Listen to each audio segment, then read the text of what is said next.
Hello, hi, ಎಲ್ಲರಿಗೂ ನಮಸ್ಕಾರ. ನಮ್ಮ ಮಧುರ ಕಥೆಗಳು ಚಾನಲನ್ನು ಎಲ್ಲರೂ ಸಬ್ಸ್ಕ್ರೈಬ್ ಮಾಡಿ. ನಿಮಗೆ ಬೇರೆ ಬೇರೆ ಥರದ ಕಥೆಗಳನ್ನು ನಾವು ಕಳುಹಿಸುತ್ತಿರುತ್ತೇವೆ. ನನ್ನ ಹೆಸರು ಸ್ಮಿತಾ. ನಾನು 23 ವರ್ಷದ ಯುವತಿ. ಇವತ್ತು ನಾನು ನನಗೆ ಆದ ಬೆಸ್ಟ್ ಅನುಭವವನ್ನು ಹೇಳ್ತೀನಿ ಕೇಳಿ. ನನಗೆ 3 ತಿಂಗಳು ಹಿಂದೆ ಒಬ್ಬ 29 ವರ್ಷದ ಯುವಕ ಇನ್ಸ್ಟಾಗ್ರಾಮ್ನಲ್ಲಿ ಪರಿಚಯ ಆದವನು. ನನ್ನ ಊರಿನ ಹತ್ತಿರದ ಹುಡುಗ. ಅವನ ಹೆಸರು ಪ್ರಶಾಂತ್. ದಿನನಿತ್ಯ ನನ್ನ ಜೊತೆ ಮೆಸೇಜ್ ಕಾಲ್ ಮಾಡ್ತಾ ಇದ್ದ. ಒಂದು ದಿನ ರಾತ್ರಿ ನನ್ನ ಜೊತೆ ವಿಡಿಯೋ ಕಾಲ್ನಲ್ಲಿ ಸೆಕ್ಸ್ ಬಗ್ಗೆ ಮಾತನಾಡಿದ. ನನಗೆ ಮನಸ್ಸಲ್ಲಿ ಆಸೆ ಆಗ್ತಾ ಇದೆ, ಇವನ ಜೊತೆ ಸೆಕ್ಸ್ ಆಗಿ ಇರಬಹುದು. ಇವನ ತೊನ್ನೆ ಹೇಗಿದೆ. ವಿಡಿಯೋ ಕಾಲ್ನಲ್ಲಿ ನಾವಿಬ್ಬರು ಬಟ್ಟೆ ಬಿಚ್ಚಿ ಬೆತ್ತಡಾದೆವು. ನನ್ನ ಮೊಳೆ ತೊಟ್ಟು ಗಟ್ಟಿಯಾಗತೊಡಗಿತು. ಅವನ ತೊನ್ನೆಯನ್ನು ತೋರಿಸಿದ. ನನಗೆ ಆಸೆ ಇನ್ನಷ್ಟು ಜಾಸ್ತಿ ಆಯಿತು. ಹೀಗೆ ಅವನು ನನ್ನ ಡೈಲಿ ವಿಡಿಯೋ ಕಾಲ್ನಲ್ಲಿ ಮಾತಾಡ್ತಾ ಇದ್ದ.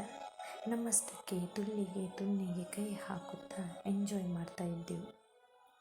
ಮುಂದಿನ ಸಂಡೇ ನಾವು ಒಂದು ರೂಮ್ ಬುಕ್ ಮಾಡಿದ್ವಿ. ಹಾಗೆ ಆ ದಿನ ರೂಮ್ಗೆ ಬಂದುಬಿಟ್ಟು ಬಾಗಿಲ ಚಿಲಕ ಹಾಕಿ ನಮ್ಮ ಬೆತ್ತಲೆ ದೇಹ ನೋಡ್ತಾ ಇಬ್ಬರು ಅನುಭವಿಸಿದೆವು. ಅವನು ರೊಮ್ಯಾನ್ಸ್ ಮಾಡೋಕ್ಕೆ ಶುರು ಮಾಡಿದ. ನನ್ನ ತುಳ್ಳಿನಿಂದ ರಸ ಹೊರಗೆ ಬರೋಕ್ಕೆ ಶುರುವಾಯಿತು. ಅವನ ಕಬ್ಬಿಣದ ರಾಡ್ ತೊನ್ನೆ ನನ್ನ ಬಾಯಿಗೆ ಹಾಕಿದಾಗ ನಾನು ಕ್ಯಾಂಡಿ ಚೀಪಿದ ಹಾಗೆ ಚೀಪಿದೆ. ನನ್ನ ಮೊಳೆ ಸರಿಯಾಗಿ ಹಿಸುಕಿದ. ಮಜಾ ಬರ್ತಾ ಇತ್ತು. ನಾನು ಅಂಗಾತ ಮಲಗಿದೆ. ಅವನು ನನ್ನ ತುಲ್ಲಿಗೆ ಬಾಯಿ ಹಾಕಿ ನೆಕ್ಕೋಕೆ ಶುರು ಮಾಡಿದಾಗ ನನಗೆ ಕಾಮದ ಮಟ್ಟು ಏರಿತು. ಅವನ ತೊನ್ನೆಯ ಮೇಲೆ ನನ್ನ ತೊಳ್ಳಿಟ್ಟು ನಿಧಾನವಾಗಿ ಒಳಗಡೆ ತಳ್ಳಿದ. ಆಹಾ, ಅದೆಂತಹ ಮಜಾ! ಈ ಹಿಂದೆ ಭಾವನ ಜೊತೆ ಮಾಡಿದ್ದೆ. ಅದನ್ನು ಮೀರಿಸುವ ಸುಖ ಸಿಕ್ತಿತ್ತು.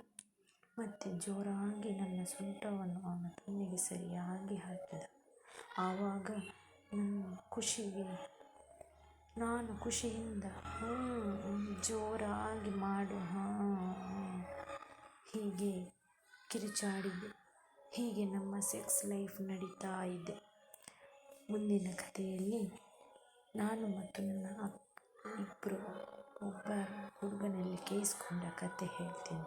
ಮಿಸ್ ಮಾಡಬೇಡಿ. ನಿಮ್ಮ ಕಮೆಂಟ್ ಬರೆಯಿರಿ. ಚಾನೆಲ್ ಇವಾಗಲೇ ಸಬ್ಸ್ಕ್ರೈಬ್ ಮಾಡಿ.